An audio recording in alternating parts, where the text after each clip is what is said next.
કહેવાય છે કે પૃથ્વી ઉપર જન્મ લેનાર દરેક વ્યક્તિનો એક પોતાનો ઉદ્દેશ્ય હોય છે અને એ ઉદ્દેશ્ય શું છે તે વ્યક્તિએ જાતે શોધવું પડતું હોય છે.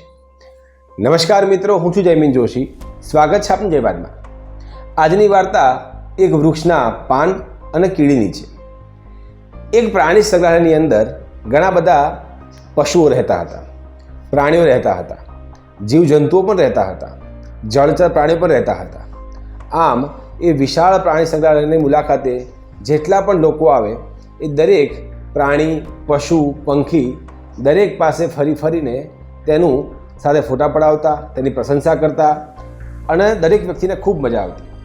રોજ નાના બાળકો આવતા, તે વાઘને જોવે, ચિત્તાને જોવે, દીપડાને દેખે અને પાંજરામાં પૂરાયેલ દરેક પ્રાણી સાથે ફોટા પડાવે અને કહે કે આ કેટલું સરસ લાગે છે, આ વાઘ કેટલો સરસ છે, મોર કેટલો સરસ છે, કોયલ કેટલું સરસ બોલે છે, આ સિંહના ગરદનના વાળ કેટલા જોરદાર છે. આમ દરેક વ્યક્તિ વારાફરતી પ્રાણી સંગ્રહાલયની મુલાકાત લે અને ત્યાં ઉપસ્થિત તમામ પશુઓને દેખી, તમામ પ્રાણીઓને દેખી અને ખુશ થઈ જાય.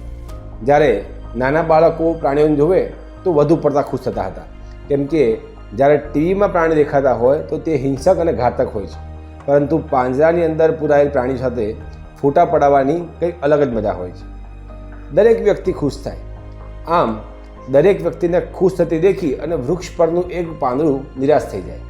એને એમ થાય કે આ જેટલા પણ લોકો મુલાકાતે આવે છે એ દરેક વ્યક્તિ પશુઓની પ્રશંસા કરે છે, પ્રાણીઓની પ્રશંસા કરે છે, પરંતુ મારી પ્રશંસા કોઈ કરતું નથી, મને કોઈ દેખતું પણ નથી, મારી સાથે કોઈ ફોટા નથી પડાવતું. પૃથ્વી ઉપર લાગે છે મારું કોઈ મહત્ત્વ જ નથી.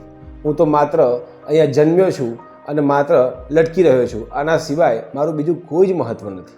મારી સામે કોઈ દેખતું પણ નથી, હું શું કરું? આમ તે દુઃખી પણ થાય, ગુસ્સો પણ કરે, પરંતુ કશું કરી શકે નહીં. એક દિવસ રવિવારના દિવસે ઘણા બધા લોકો ત્યાં ફરવા માટે આવ્યા. અચાનક જ વાતાવરણની અંદર પરિવર્તન આવ્યું અને જોરથી પવન ફૂંકાવા લાગ્યો. ચારે બાજુ પશુઓ ગભરાઈ ગયા, ભાગવા લાગ્યા. પ્રાણીઓ પણ પોતાના પાંજરામાં સંતાઈ ગયા. જ્યાં જગ્યા મળી ત્યાં દરેક પોતાના સ્થાનમાં સંતાઈ, લુપાઈ અને બેસી ગયા. વધુ પડતા પવનના કારણે કેટલા બધા વૃક્ષો હલવા લાગ્યા અને તેની ઉપરના પાંદડાઓ પડી ગયા. આમ એ જે પાન દુઃખી હતું એ પાન પણ તૂટી અને ત્યાં પાણી ભરાયેલ જળાશયમાં પડી ગયું. બરાબર તે જ વખતે એક કીડી ઉડીને એ પાણીમાં પડી હતી, જે પોતાનો જીવ બચાવવા માટે પ્રયત્ન કરતી હતી. જેવું પાન ત્યાં પડ્યું કે તૈયારીમાં કીડી તેના ઉપર ચડી ગઈ અને પોતાનો જીવ બચાવી લીધો. કીડીએ પાનનો ખૂબ આભાર માન્યો કે હાશ, ખરેખર તો એ તારા ન હોત તો મૃત્યુ પામી હોત. તારા હોવાનું મારા માટે ખૂબ જ અગત્યનું છે, કેમ કે તારા કારણે જ હું અત્યારે જીવી છું. આમ કીડીના મુખેથી એ પાને પ્રશંસા સાંભળી તેને પોતાના ઉપર ગૌરવ થવા લાગ્યું અને તેને વિચાર આવ્યો કે કદાચ ઈશ્વરે મને આ કીડીને બચાવવા માટે જ નિર્માણ કર્યું હોય તો શું ખબર. તે ઈશ્વરનો આભાર માનવા લાગી અને ખુશ થવા લાગી કે લોકોએ મારી પ્રશંસા ન કરતા શું થઈ ગયું, પરંતુ આ કીડીનો જીવ બચાવી મેં એક પુણ્યનું કામ કર્યું અને આજે આ કીડી મારા ઉપર કેટલી ખુશ છે. આમ પાને પોતાની હતાશા દૂર કરી અને તે પ્રસન્ન થઈ ગયું.